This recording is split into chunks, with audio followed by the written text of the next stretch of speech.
All right, hey Doodle Bud here. We got ourselves a pen.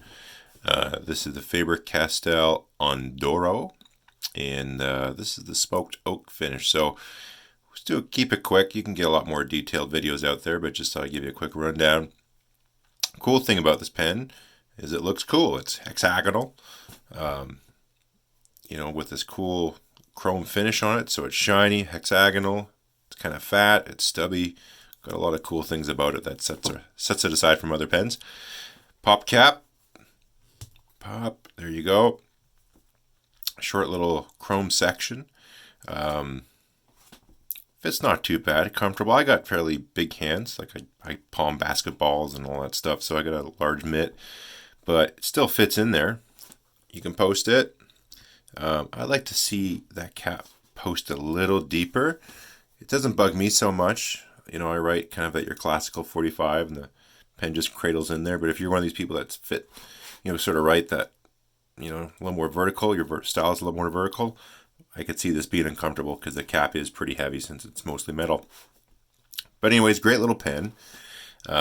Cartridge converter. So whatever you like. If you're getting a fountain pen, I'm pretty sure you're in it for the converter, not just cartridges. It's a nice little nib, steel nib.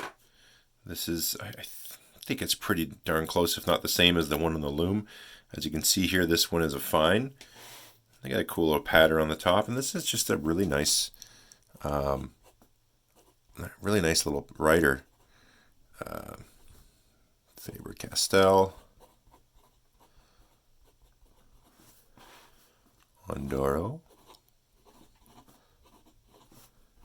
And this is a fine. So pretty smooth for a fine nib, The finer you get, the scratchier you get, but this one's pretty good.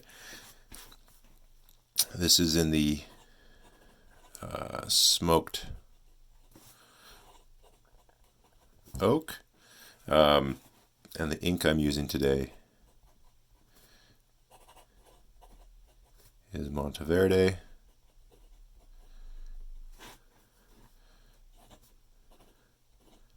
Smoke Noir. I figured smoked oak, let's do smoked noir. This is a good alternative for I'm not a big black ink fan.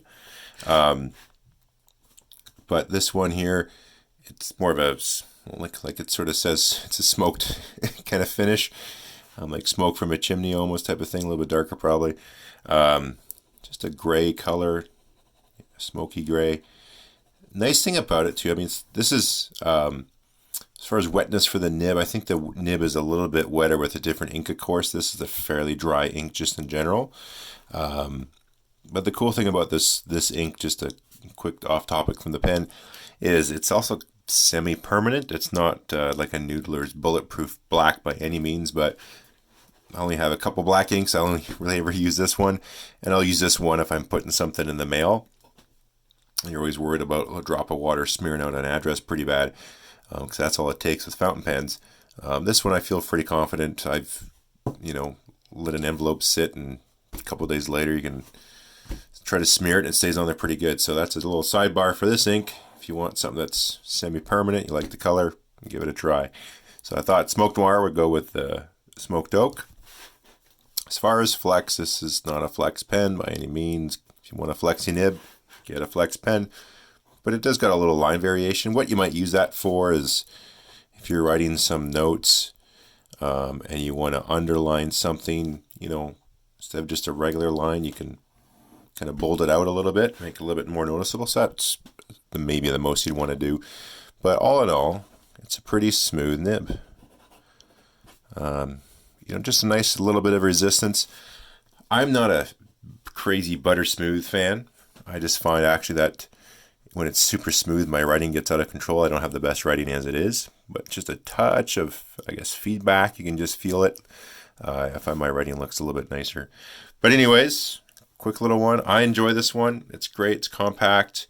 You got to worry a little bit about, I've already had it, a couple little micro scratches you can see here and stuff too, just from pushing it around. So maybe don't throw this in your backpack or your pocket in your pants by any means. This thing will look terrible later on, but maybe this is one you have in your office. Just when they have on hands, pop cap, got to write something down real quick or sign something. You're ready to go. Oh yeah, before I head out, this will be the last comment. A little bit of a OCD nitpick.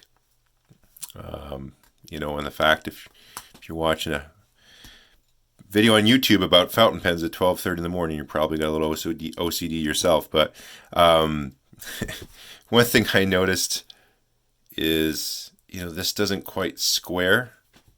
So if you look here, I'll see if the camera gets that. Your default might be, come on, focus a little bit. There we go. You line up. It's getting out of, this is driving me nuts. There we go. So you might line up the flat part of the nib with the flatness of the cap. If you go to do that, you're just off a little bit. So when you put it in, you just got to rotate it and you're just off. That's the only, my only little gripe about the whole darn pen is that little thing. The posting, the heavy cap doesn't bug me. It's nice. It's a nice pop cap. I do know that, just so you buyer beware, the mechanism, I don't know if we can get down in there, you can see those little ridges and how this cap snaps a bit, but the whole mechanism is contingent on this little part of the collar that holds the nib and feed unit together. So just bear that in mind. I don't know, that might chip at some point. I could see that happening. So just be mindful of that. But that, again, little gripe, that flatness of the top of the nib doesn't line up quite with the hexagonal shape of the pen. But other than that, great little pen. I don't think it would go wrong. Catch you later.